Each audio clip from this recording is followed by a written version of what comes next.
Hello, I'd like to welcome you to this talk, Alchemy and Middle English Literature, that's sponsored by Murphy with its theme year this year of medicine and literature. And I'm really, really happy to welcome my friend Stephanie Batkie to Hendrix. Stephanie is an assistant professor of English at the University of Montevallo and the director of the graduate program in English there. Her research focuses on 14th century texts, and she has published articles on Augustinian readership in Langland's Piers Plowman, and on virtue and alchemical transformation in Gower's Confessio a Montes. She's currently working on confessional discourse in late medieval English literature and a book project on representations of historical truth in political allegory.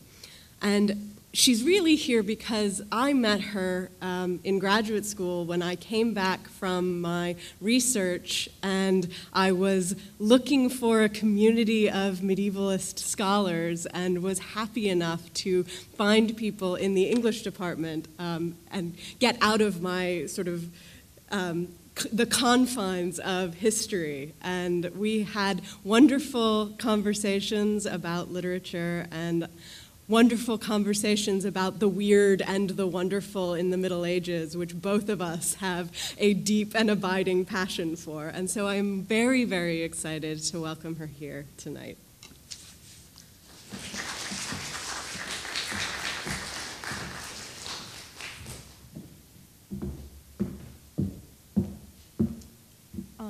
Thank you very much to Sasha. It is absolutely an honor to be here, and I'm really excited to talk to you about a little bit of my research. And as you can see, the talk is entitled Alchemy and Medieval Literature, the Labor of Transformation. So I think the best thing to do is to just jump right in. There is a handout that's circulating or has already circulated. It is not entirely necessary for the talk. It's more something to hold on to if you would like something in your hands. But I think we should get started. So the first things first is, what do we know about alchemy? We have the basics, of course. Alchemy is the attempt through chemical transformation to take a base metal like tin or lead or copper and transform it through various chemical operations into something nicer, something more shiny like silver or gold. And this particular practice has an incredibly long and durable history. We have ancient Greek texts talking about alchemy. We have Chinese medieval texts talking about alchemy. It shows up in Islamic literature. It shows up in Indian literature. And even in the modern day, we get it in movies and video games and children's literature like Harry Potter. It's pretty ubiquitous. But the other thing that we know about alchemy, apart from the gold situation, is that in the end, it doesn't work. Right? And most of the time when you hear modern texts, apart from the science fiction texts, talking about alchemy, this is what it focuses on. And so most of the alchemy writing falls into this camp of it's deception, it doesn't work, it's all tricks, and it's people being a bit foolish with very dangerous chemicals. So this starts quite early, actually, this idea about alchemy, and this is an example of it. In 1651, Reginald Scot writes in his Discovery of Witchcraft about alchemists, and he calls them rank cozeners and consuming cankers to the commonwealth, and therefore to be rejected and excommunicated from the fellowship of all honest men, condemning them in no uncertain terms. This particular text is about witchcraft, and what it does is it focuses half on the sort of satanic and devilish connections with witchcraft. And then the second half of the book looks at witches and people who are attempting to do supernatural things like fortune-telling and things like this as deceivers, as people who are trying to pull one over on hapless rubes who come to them for assistance and guidance. And he lumps alchemists in with these people trying to deceive the people who come to them. However, it is not just folks who are interested in the occult or in witchcraft that are interested in alchemy and interested in talking about the alchemists. No less than Geoffrey Chaucer includes them in his Canterbury Tales. One of the tales is about a rather deceitful alchemist, and it's told from the point of view of his disgruntled former assistant. And the assistant is telling the rest of the pilgrims on the trip to Canterbury about alchemy. And he calls it This cursed craft whoso will exercise, he shall no good hand that him may suffice. For all the good he spendeth thereabout, he less shall, thereof he have no doubt, or have ye no doubt. So the cursed craft, whoever attempts this, no good shall come of this, the attempt to practice alchemy. For everything that he spends, all of the money and time, he shall lose. And Chaucer has no doubt about this, or the speaker has no doubt about this. Chaucer continues in a more familiar phrase, and he says, "But all thing that which that sheeneth as the gold needs not gold, as that ye have heard told. All that glitters is not gold." What is even worse about all of this is that the alchemists, by and large, tend to agree with their critics. Petrus Bonus, for example, in his Margarita Preciosa novella, The Pearl of Great Price, in the 14th century, answers one of the other, apart from the fact that the gold doesn't actually get produced in the end, the other primary complaint about alchemy, and that is how the alchemists talk about themselves. The texts that they use, and we're going to see this in evidence in a minute here, tend to, there's no really good way of putting this, it tends to make it as complicated as absolutely possible. They are absolutely incomprehensible. And the alchemists have very good reasons for why this is the case. But Bonus here admits to the fact that alchemical texts are a pathless thicket of contradictions and obscure metaphors. And for the most part, he is absolutely right. So, in short, there are lots of reasons to dislike alchemy in the medieval and the early modern periods. Dante, in his infinite wisdom, finds a place for the alchemists in his Inferno. And this is a handy little diagram of the circles of hell that Dante lays out in that book. And we start at the top with the wood that he finds himself in at the beginning, and we move through some of the lesser sins. We have the indifferent, and then we go down to the lustful and the wrathful and the heretics and so on and so forth. And we would normally expect to find alchemists somewhere around the avarice. Right? These are people who are lusting after gold and spending enormous amounts of resources and time trying to produce gold. We could possibly see them maybe in the gluttonous as well, kind of wanting to get more and more and more learning, something like that. But no. This is not where Dante puts them. Dante puts them all the way almost to the bottom, with counterfeiters and falsifiers, almost at the lowest circle of hell with traitors. Because for Dante, what the alchemists do is they take what is true and they twist it to be absolutely irrecognizable, and they do this in order to trick the people who come to them. So, these are the two complaints about alchemy. Number one, that this is practical deception. And in the best case scenario, this means that the alchemists are counterfeiters. That they're producing something that kind of looks like gold but isn't really. It's almost there, it's yellow and it's shiny, but it's not real gold. And that's the best case scenario. The worst case scenario is that the alchemists are con artists. And what they're doing is looking to trick people out of their hard-earned money. The other side is the textual deception. And this involves things like the cryptic codes used in alchemical texts and the esoteric and difficult and impenetrable vocabulary that the alchemists cling to in order to describe what it is they are supposedly doing. So what we're going to do tonight is we're going to start with the physical side, the practical deception, and see what the alchemists are actually up to and why people find this so distasteful. So this image is a slightly odd image of the earth, and this is the earth as a mother figure, and here she is suckling this infant. And what this is supposed to represent is the alchemical notion of what's called the generation of metals. And this is the idea that all metals exist on a continuum of impure to perfect. And at the bottom of this continuum, we have things like lead or tin or copper, and at the top we have silver and gold. The idea is that if the metals are left in the earth for long enough, then they will naturally lose their impurities and move up that scale to become better than they are right now. So eventually, if you stick a bit of lead in the earth and you wait several hundred years, eventually and naturally you're going to get gold. The alchemists come along and they say, well, I think we can probably do this, but we can do this in the laboratory. We can do this more quickly than nature can in the womb of the earth. And we can do this whenever we so choose. And if you think about this, the transformation is more quick, it's accelerated. The earth will take hundreds and hundreds of years, where the alchemist will take a few days or weeks, sometimes months, depending on who you ask. But they will win. They will do it better than nature does.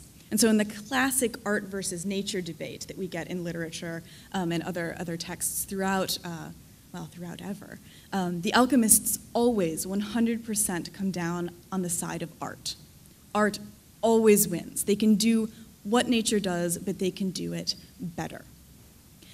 And so if you think about it this way, alchemy becomes a remarkably optimistic view of the world and the view of what human labor and human effort can do. So what's the problem with this very optimistic attitude towards nature? If we take a look at this image, this is a 17th century engraving of a laboratory. We can immediately see that there's a lot of activity going on, to the point of it could be considered confusion, but there are a lot of people doing a lot of different things.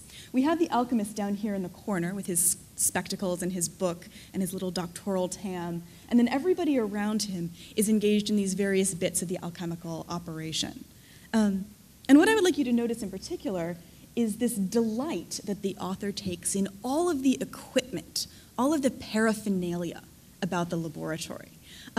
We've got furnaces and crucibles and bellows and presses and books, obviously, and flasks and all sorts of things. And this is what a lot of the people in the early modern period or the medieval period would have thought about when they thought about alchemists. We have lots of images of this proliferation of equipment that was required for the alchemist's art. So these are things that are specialized, they're expensive, they're fragile, they break really easily, and these are all things that the alchemists would need, and someone has to buy them. And chances are it's not the alchemist who is buying them. They set up this rather elaborate system and convenient system of patronage. So they would find a wealthy donor, potentially a royal donor or a noble donor, who is interested in making gold out of nothing. And what they would do is they would say, all right, well, I have the secret to this art, but I need a laboratory in order to make it work.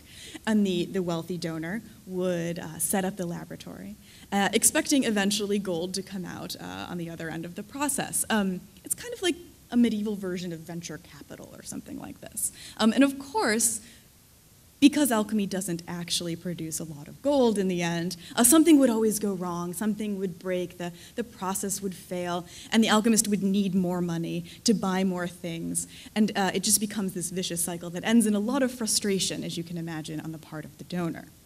The other version of this is the starter gold problem. A lot of the alchemical theories ask for a small amount of gold to start the catalyst process moving. You need a little bit of gold in order to make a lot of gold. It's kind of like playing the lottery. You have to spend money in order to make money. And so this image, the 17th century image called The Last Coin, pretty much lays out the problem with this. And you only have to look at the faces of these characters.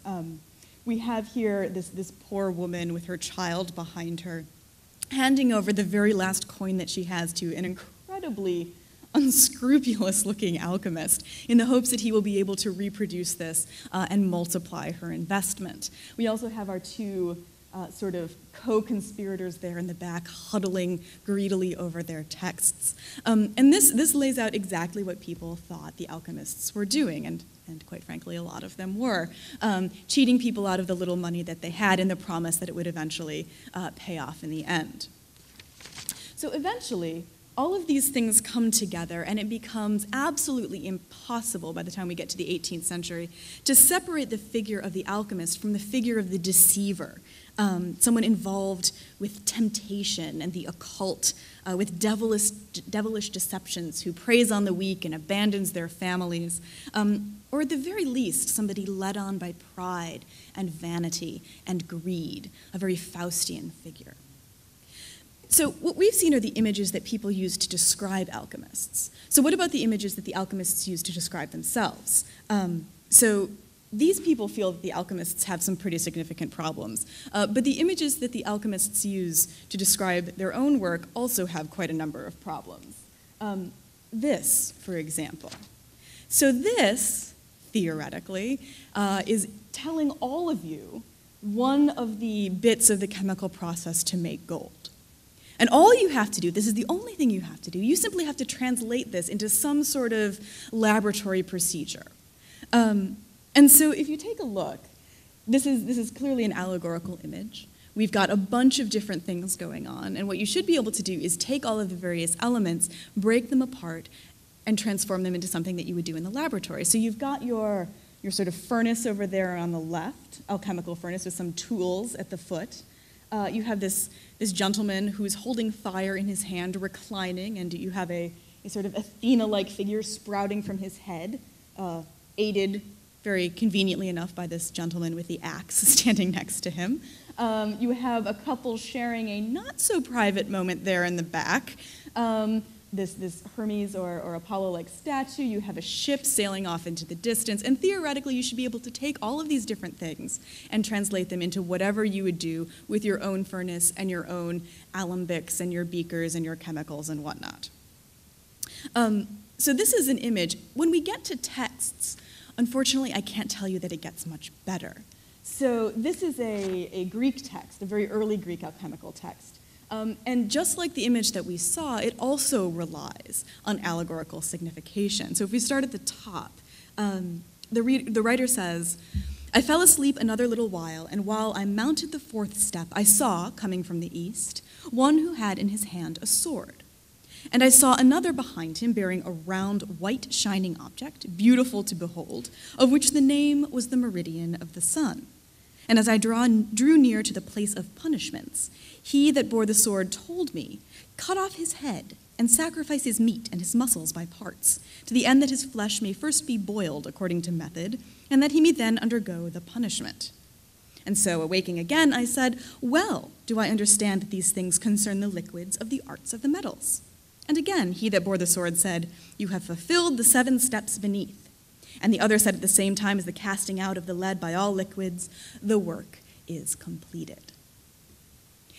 So I'm willing to go out on a limb here and say that most of you in the audience, unless you're secretly practicing alchemists, are no closer to knowing what you would actually do in an alchemical laboratory than before you read this passage. And the reliance here on alchemy and alchemical imagery and allegory is something that is really very, very common. And in this particular text, it remains consistent from the beginning through the end.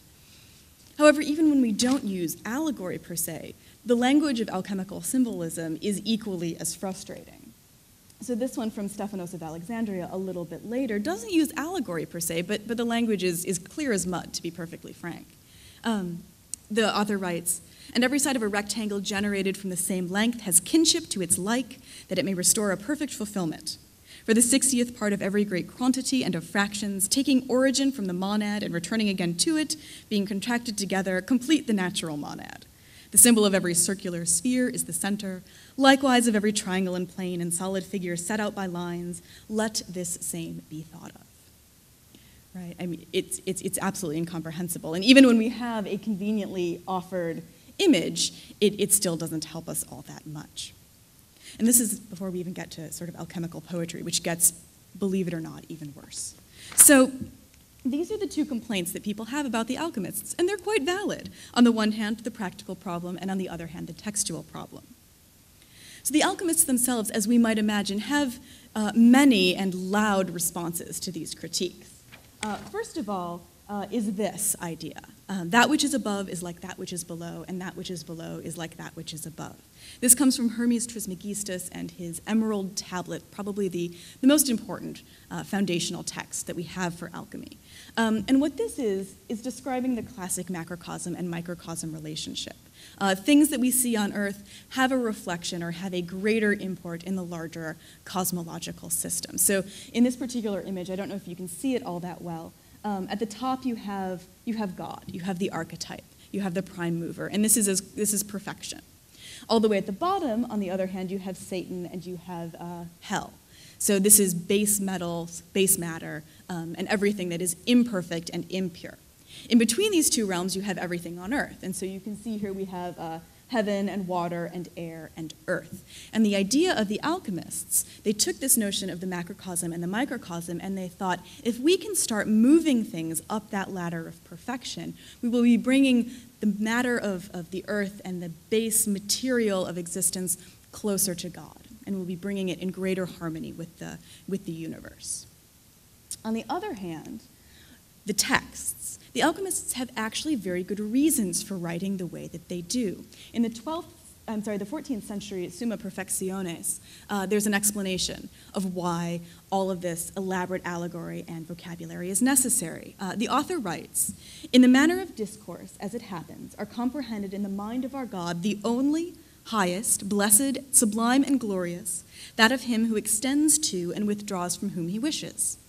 Let the son of the doctrine therefore not despair, since if he seeks, he will find, not by inquiring of doctrine, but by inquiring of the motion of his own nature. For he who seeks knowledge through the goodness of his own diligence will find it." Now, there are three things that I want to focus on in this particular passage. The first one is this. There's a notion that the alchemist will seek to transform text into knowledge, but he needs to do it primarily through the help of God. It's not enough that he studies and he works really hard. At some point, God has to step in and say, this is going to work and I am going to make it so. The second thing is that the alchemist needs to affect the transformation of the metals, but he also needs to transform himself through his own nature. He needs to use study to improve himself before he can attempt to improve the metals. This is something we're going to come back to in a second. And the last thing here is the notion that it's study and it's labor that will eventually create virtue, both in the alchemist and also theoretically in the laboratory.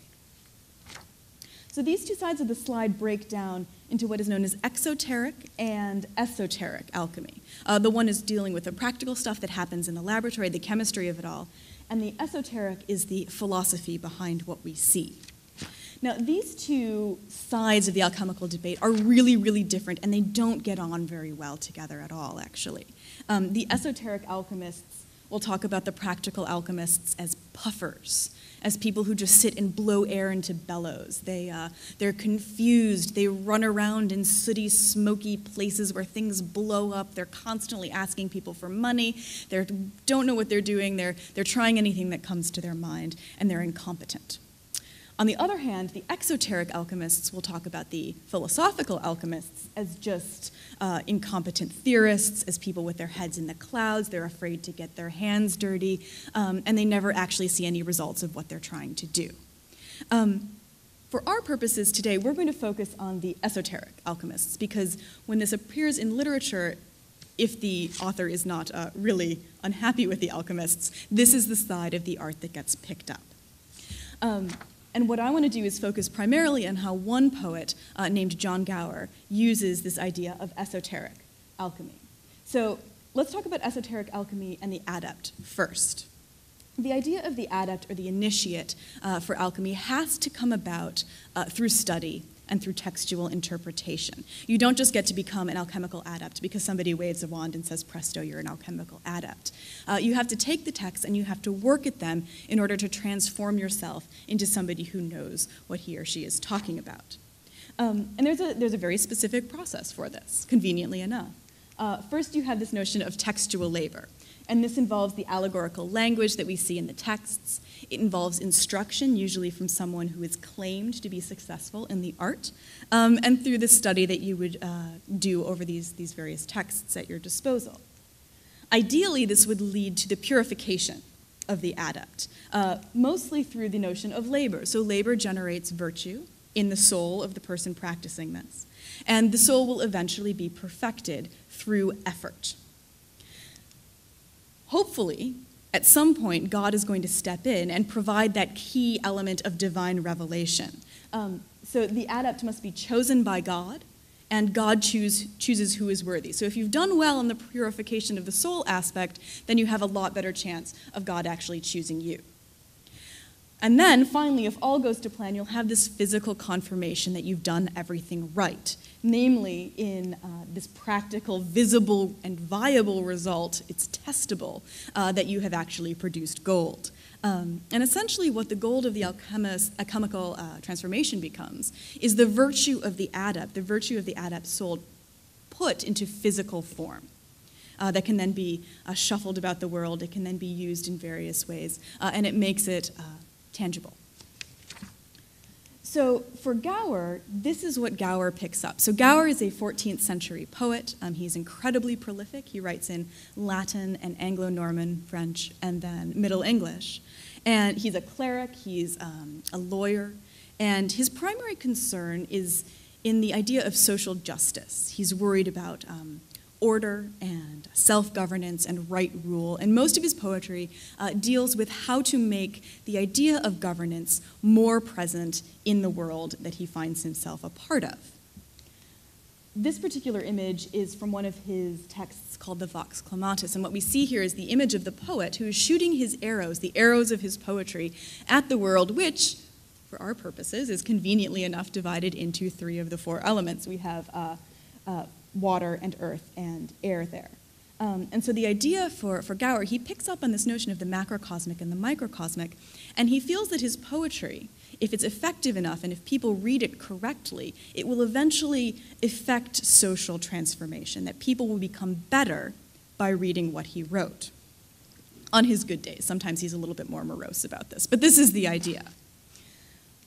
What we're going to talk about today specifically is his poem called the Confessio Montes. This is his English poem and the one that's probably the most read. He starts it in the middle of the 1380s and he finishes it around 1390. It's incredibly long. It's longer than the Odyssey. It's longer than Paradise Lost. It's 33,000 lines and it's divided up into 8 books. The idea of the poem is that you have a bunch of exempla. You have a bunch of stories that are framed by a larger story. So the plot of the poem, very briefly, is that you have this man, and his name is Amans, which means lover, or loving in Latin. And he's walking along thinking about how much he loves his beloved, this wonderful woman who, quite frankly, will not give him the time of day. And so he's wandering along, and he's struck by one of Cupid's arrows, and he falls to the side of the road. While he's lying there, sort of writhing about, he sees Venus come by with her court and her train, and he pleads to her for pity. Take pity on me as a lover. She takes one look at Amans, and she sees the arrow sticking out of him, and she says, we need to deal with his arrow situation first because you're likely to die before much else happens, so we need to give you confession to make sure that your soul is squared away. And so she calls over her priest, who's named Genius. And Genius takes Amans through the confessional process. He goes through every single sin. So we have pride and envy and wrath and sloth and avarice and gluttony and lust. And what Genius does is he'll describe one part of the sin.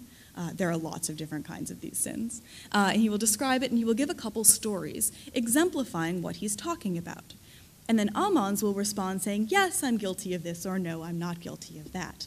So we move through all of the sins, and by the end of this, Amans is understandably really happy to be done, and he hops up, they pull the arrow out of him, and he goes to Venus, and he says, all right, I'm ready to be a lover. And she holds a mirror up in front of his face, and he discovers that he is old. So he doesn't have that youthful requirement for being a good lover. And instead, she reveals to him that, okay, you can't go win your lady, but your name is actually John Gower. And what you need to do now is go write a very long poem about how to be a good lover so that everybody else can read it and be better than you were in your misery at the side of the road here. So it's not a very nice ending for the poem, but what the poem tries to do is blend this confession of a lover or the desires of a lover with this larger discourse of Christian confession, devotional confession. And as you can imagine, these two things don't sit all that well together, the whole Christian stuff and then the erotic love stuff. We're going to come back to this in just a bit. But where alchemy comes in is during one of the sins. So this is in Book 4, which is talking about the dreaded sin of sloth. Human labor, says Genius, and by extension Gower, is the antidote to sloth, right? If you're working really hard, chances are you're not being all that lazy. But idle hands are the devil's playground and all of that kind of thing. What's weird about this is partway through the book, Gower cites alchemy as the highest and best form of human labor. So despite all of the bad press and all of the horrific reputation that alchemy has accrued by this point, Gower still maintains that there is something really, really valuable about this. He calls it the perfect medicine, the perfect medicine that is grounded upon nature. So the question, particularly for a poet who's interested in confession and love, why alchemy? What is this doing here? It's confusing and it's a bit upsetting. So let's take a look at what Gower actually says and if he knows what he's talking about. It turns out that yes, he does know what he's talking about to a moderate extent. This is what Genius tells Amans about the craft of alchemy. And I'm going to read it first in the Middle English so that you can hear the rhythm, and then we'll go over it in a translation. Genius says, "This craft is wrought to be way of keen, so that there is no fallacy in. But what man may this work begin, he mought await at every teed, so that nothing be left to seed. First of the distillation, forthwith the congelation, solution, dissension, and kept in his intention the point of sublimation, and forthwith calcination, a very approbation, do that there be fixation, with tempered hatus of the fear, till he the perfect elixir of Thilke's philosopher's stone may get." So this wonderful sort of bouncing rhythm that passes through this entire section. But this is what we would get in a modern translation. This craft is made by way of nature, so that there is no falseness in it. But whatever man begins this work, he must attend at every step, so that nothing is left out. And here's all of the alchemical terminology. First of the distillation, next with the congelation, solution, dissension, and keep in his mind the point of sublimation, and forth with calcination of true approbation, so that there is fixation, with tempering heats of the fire, till he the perfect elixir of this philosopher's stone may get. So on some level, Gower is clearly fairly comfortable with this alchemical terminology. What I want to focus on here are these lines. The notion of this elixir and the philosopher's stone. So these are the two things that the alchemists are actually interested in. Gold is one thing, but this is what you're actually after. The philosopher's stone for Gower and for the alchemists is something that is better than gold. You're not actually trying to make gold, you're trying to make the philosopher's stone. On the level of purity, the purity of the metals, you've got gold at the top, but the philosopher's stone is even more perfect than gold. So this is something that is impossible to make in nature, but it becomes possible to make through the alchemist's art. The idea then is that you would take the successfully made philosopher's stone, you would put it into the context of other metals, and it would draw out their impurities, kind of like a magnet. You could also think about it as that it's this contagious perfection, that it would make the other metals perfect just by being close to it. The elixir of life, on the other hand, is pretty much the same thing, except it doesn't work on metals, it works on people. So this is a liquid that theoretically, if you drink it, and you could imagine you had a lot of people drinking liquid mercury, and that didn't go very well. But you would drink it, and it would take out all of the impurities from your body, the sickness, disease, possibly vice, depending on who you're talking to. But this is what Gower is really interested in. In the section after this, he details what he means by the philosopher's stone. And he gives us three options. The first is lapis vegetabilis, the vegetable stone. Then we get the lapis animalis, and what he calls mineral. He gives explanations for all of these. But in the interest of time, we're just going to zip forward to the translation. So the lapis vegetabilis, he describes it as this. So, of which the proper virtue is to serve man's health in the keeping and preservation of the body from all sickness until a natural death befalls him. So this is the idea, if something is wrong with you, you could drink the lapis vegetabilis or somehow apply it to yourself and remove the sickness. It's not going to give you eternal life, like some people will claim. You will still die eventually, but you will have a better time before that actually happens. The second option, the lapis animalis, is similar, but it has a different function. So this one, it says, that whose virtue is proper and known for ear and eye and nose and mouth, whereof a man may hear and see and smell and taste in his degree, and for to perceive and be animate. So this one takes the things that you already have, those five senses, and it makes them better. So you can see better, you can hear better, you can smell better. You kind of become a medieval superhero, super perceptive and able to experience the world around you with greater detail. The last one is what we might normally think of as the philosopher's stone, or as the primary goal of alchemy. Mineral, he says, which of the metals of every mine temper, till they have been refined and purify them in such a fashion that all the vice goes away of rust, of stink, and of hardness. So the thing that I want you to notice here is that out of these three stones, only one of them is interested in the metallic transformation. The other two are interested in what it would do to people. So this idea of perfecting the person as opposed to just making a lot of gold or silver fits into Gower's larger plan of the poem much more easily than if we were trying to insert, I'm going to come up with a small hoard of gold coins for myself.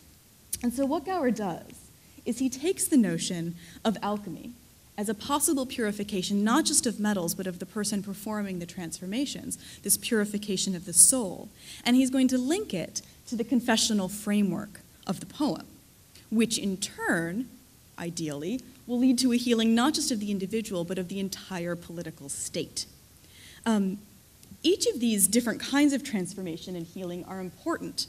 They move from the microcosmic to the macrocosmic, from the individual to the group.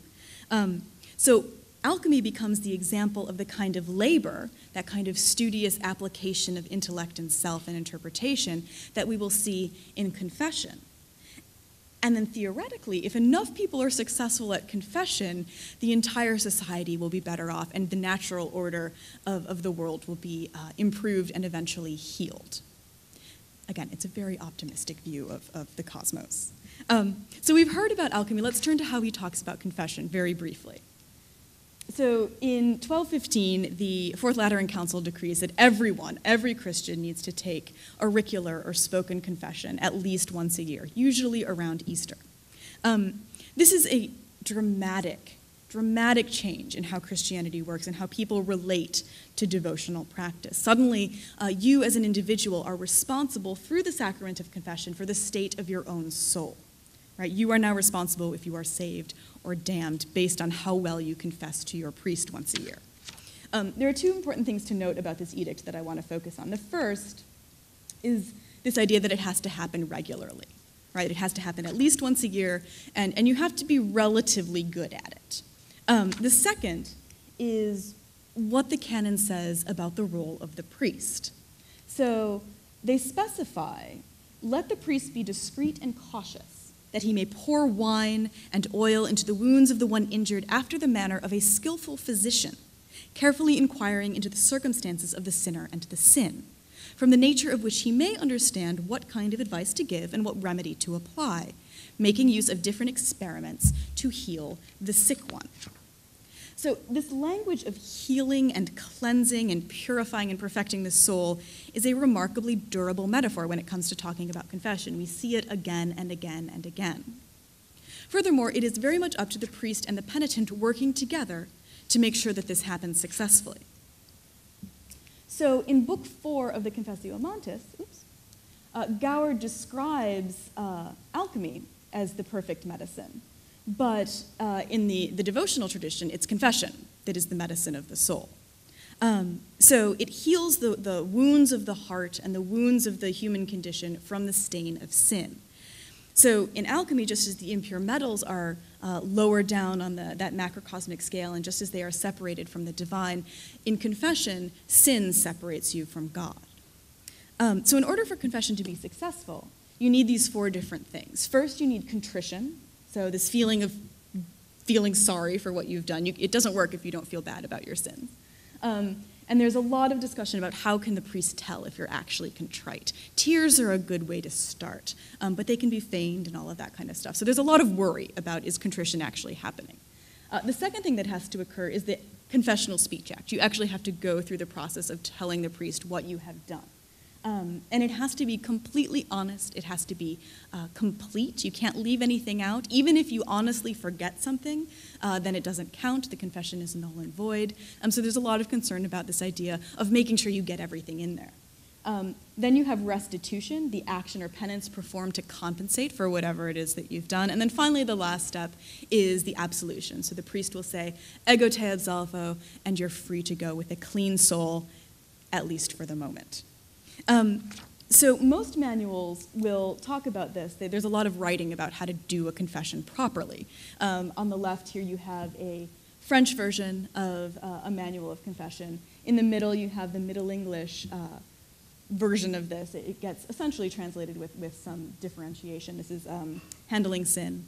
And then my translation of this. And what I want you to take note of here is this same language that we saw in the canon from the Fourth Lateran Council of cleansing and healing showing up in these manuals right here. So you have to go to confession and think carefully on every deed. Otherwise, the sinner will not be cleansed of the stain of his sins. And we see this again and again, even in other manuals. So here we have Gratian in the Decretum, and he's saying, just as we should seek out the more experienced doctor for a bodily cure, so for the same reason, for the cure of souls, we should seek the wiser priest. Similarly, we have another version of a penitential manual talking in a little bit more medical terms.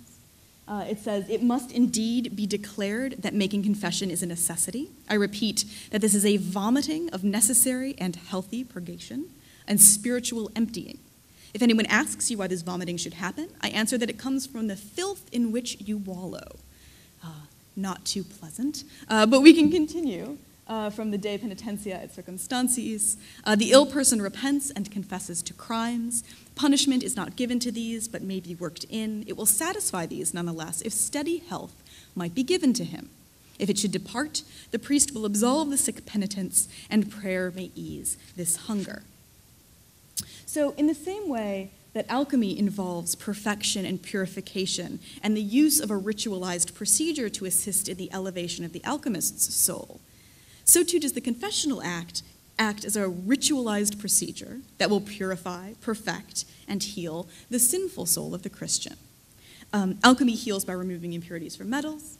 Confession heals by removing impurities from the soul. So furthermore, both of these do this miraculous transformation through language, and it's very important that the confession is spoken, and it's very important that the alchemists work through those really difficult texts. So for sin, you have the explanation of the sin by the priest, or by, in Gower's case, by genius. What does it look like? How does it work? Why is it bad? You will frequently in these confessional manuals have a narrative example of the sin. Once upon a time, there was this person, and this person did these things, and these things were really bad, and have you done this? And then the penitent will have to remember if they have done this, and say, yes, probably I did that last week, and it wasn't so good. And they will have to tell that particular sin, they will have to import it from their memory into language. The next step, of course, is that the priest has to take what that penitent has just said in language, they have to interpret it and subject it to their judgment. Is this a sin? Is this not a sin? How serious is this sin? And what does this person need to do in order to get rid of this sin? And then finally, you have the absolution. So confession on some level is an incredibly textual or linguistic process. There's a lot of language that goes on. So for Gower, how does this work? Confession, as we mentioned in the little synopsis I gave you of the poem, is a way for Ammons to heal himself from this love wound using the Christian discourse of confession, that process that heals and elevates the soul by removing sin. Gower's vision, however, is much, much larger than one man. He's not interested in the salvation of a single soul. He's interested in the salvation of many souls. Chaucer will famously call Gower moral Gower because of this interest in sin and virtue and confession and whatnot. However, there is also, and very importantly, a political Gower. In the prologue to the Confessio Montes, Gower will tell his reader that his goal is to write a poem for Engeland's sak, for England's sake, that will, amazingly enough, deal with all of the horrible political, economic strife that Gower sees very active in the world around him. In the prologue, he describes at one point what we see here in one of the manuscripts. This is the dream of the prophet Daniel in the Bible. So Daniel goes to the king, Nebuchadnezzar, and Nebuchadnezzar tells Daniel of this dream that he had. So here we see the telling of the dream, and then an illustration of what it is that Nebuchadnezzar sees. So in the translation, this is what we get. Where I lay in bed, I thought I saw as upon a stage where stood a wondrous, strange image. His head and all his neck also were both made of fine gold. His breast, his shoulders, and his arms were all of silver, but the entrails, the womb, and down to the knee were made of brass as I saw them. His legs were also all made of steel. So were his feet somewhat, and some parts to him were made of the clay which men make pots from. The weak was mixed with the strong, so it might not stand well long. So what this is a vision of what scholars call the monster of time. And the idea here is that the world has moved from the past, where we had this perfect, wonderful golden age, down through the present, where things are getting worse and worse and worse and worse. And eventually now we're down to the feet of clay that Gower finds himself dwelling in. So the emphasis on metals here, and the possibility that we can somehow reverse the process chimes strongly with what eventually we will see in Book 4 when he starts talking about alchemy. So each of these relate to bits of this particular monster. And the notion is that, okay, even though we're at the bottom with those feet of clay, theoretically, we should be able to reverse this process and move back up the monster, getting closer and closer to gold. So this is where Gower starts making all of these connections. What we have in the Confessio is an author who's trying to offer his readers a way of changing the world by changing themselves.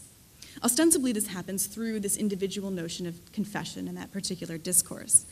But just like genius is going to give Ammons examples of all of these different kinds of sins, Gower gives his readers an example of the kind of work and the kind of transformation through texts and through language that they should strive for in confession by giving them an example of alchemy as transmutative human effort.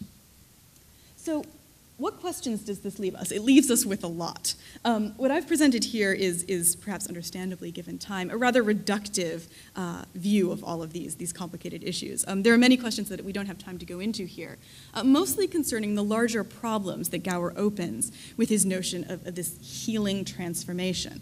The first being, throughout the poem, Gower is clearly interested in uses of language and form for personal and occasionally material change. So what are the limits of this? And how does the question of election, be it with an alchemical adept or potentially a king or an earthly ruler, determine how powerful the transformation can be? We know that election is really important for adepts and for alchemy, but what about for this human transformation that Gower suggests is possible? The second thing is that both confession and alchemy are in pretty difficult spots in the poem. There are lots of things about the confession of Ammons that just do not work very well. Genius is a terrible confessor. Ammons is very much not interested in sin. He's really only interested in how do I get this woman to sleep with me, and alchemy obviously doesn't work. So why is Gower using them so forcefully and so prominently? So Gower has these very strong presentations of political and poetic systems, and the stakes really, really couldn't be higher for him. What I have found is that in Gower we have a medieval poet who makes use of this esoteric or difficult system of language. He places them in his poetry and then he leaves it up to the reader to work through the problems that he so thoughtfully leaves behind him. The question of election is equally problematic in politics as it is in religion, and the ability of language to represent truth, or at least truth via interpretive effort, is of enormous concern across large swaths of the literary effort of the 14th century. So in this way, Gower is absolutely representative of his time. He is also, however, a singular voice, interested as much in conventional literary forms as experimentation as we can see within those forms. So to conclude, I would like to follow in Gower's vein and leave us with an equally optimistic but unsettling reality that he very much refuses to shy away from. When Genius is talking to Ammons at the end of Book 3, he describes confession and exactly what confession should do. But this is how he chooses to end. He says, "For Schrift stand of no value to him that will him not whereto to leave of vice the folly. For word is wind, but the mastery is that a man may himself defend of thing which is not to commend, whereof ben few nowadays." So, for confession stands of no value to him that will not strive to leave behind the foolishness of vice. For word is wind, but the mastery is that a man may himself defend from things which are not virtuous, which are now few and far between. So, in this one quote, we have Gower's unbridled optimism for the power of language. It has this ability to transform us into something that is better than we are. but also the solemn charge and the realization that language can only take us so far. It's really only the start. What the world needs is a struggle that results in the mastery of virtue. It needs people who can defend themselves against vice and use their intellect to seek out ways to heal themselves as well as the world around them. And this is a sentiment that would find enormous favor with the alchemists and with clerics and priests alike. And while I do not believe that Gower practiced alchemy or that he was even all that knowledgeable about the details of the art, because I really don't think that he was, his attention to the technologies and potential transformations of the self certainly function as a centerpiece for his poetic efforts. He is an incredibly rewarding poet, and while, as most good things are, he's frequently difficult, he is well worth the struggle, and I encourage you to seek him out. Thank you very much. This has been quite an honor. And if there are any questions, I would be happy to answer them. So thank you.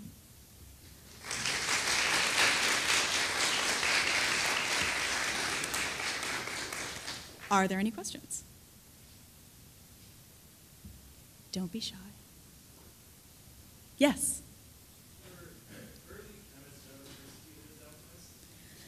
Well, the line between early chemists and alchemists is a very fuzzy, if non-existent one. Newton was widely acknowledged and self-identifying as an alchemist, for example. And so what happens is when you get towards the 18th century, the notion, or the delineation between experience or experimentation and theory, experimentation takes over with the rest of the Enlightenment. And this is where these alchemical theories that held the rest of this practice in place really start to fall apart, because as we know, they do not hold up in laboratory experiments. And so what you get is a much more gradual shift from alchemy to chemistry. And for a very long time, they are pretty much indistinguishable. But there is a clear outgrowth in experimentation and early chemistry from the alchemical origins. Yeah, absolutely. So persecuted, I don't know. But yeah, there is definitely a very, very strong connection. Anything else? Yeah.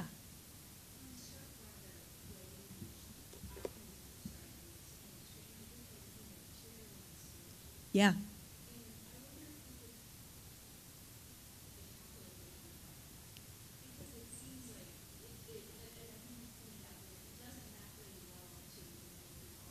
Mm-hmm.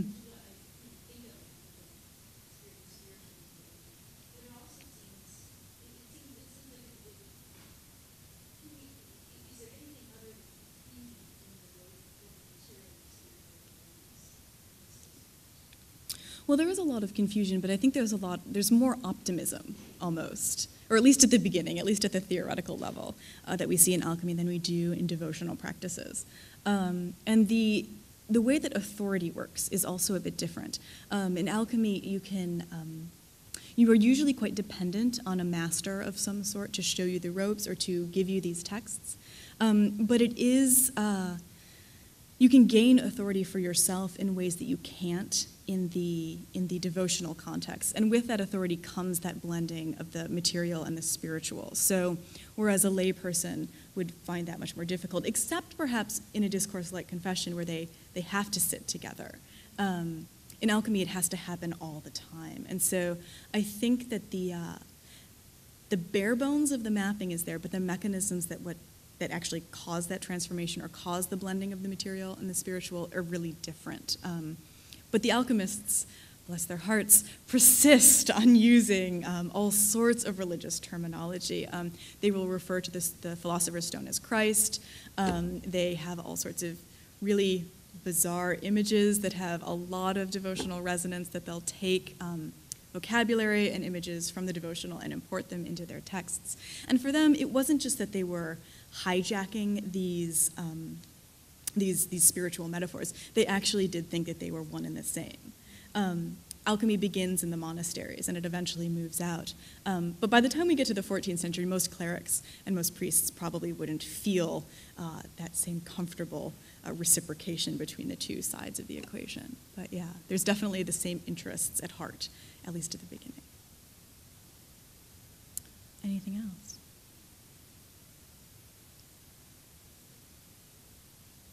Yes. A really specific question.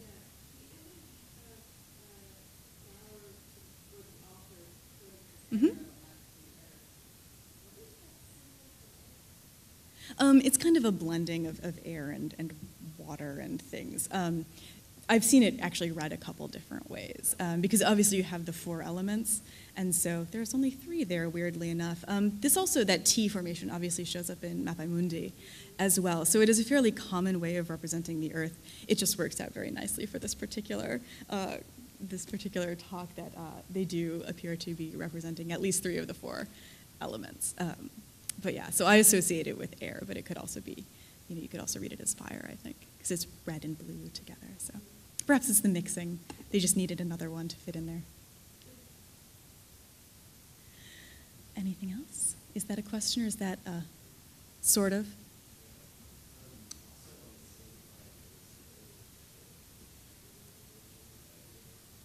Yeah.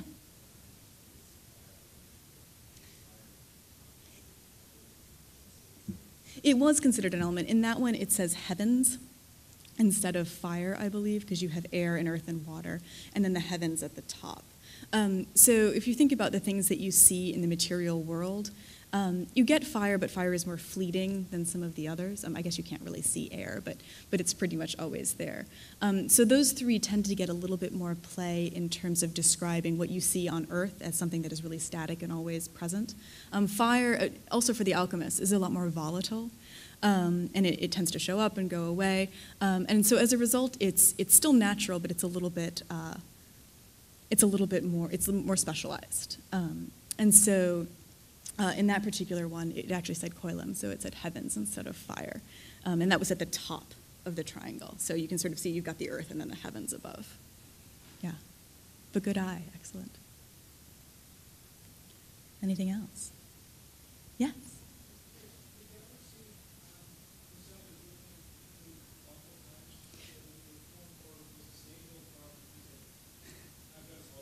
No, Calvert was very unhappy about his world.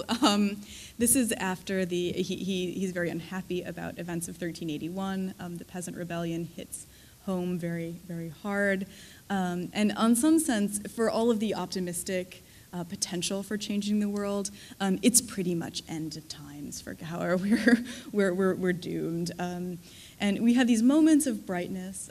He's very, at least, he professes excitement when we get a new king through very odd circumstances at the end of the century, and so he says that he's happy about that and very hopeful. But when he's writing the Confessio Montes, things are not going his way. He himself is fine, but the world around him he sees as absolutely in dire straits. Yeah. Anything else? Are we getting the symbol for we are out of time? Okay.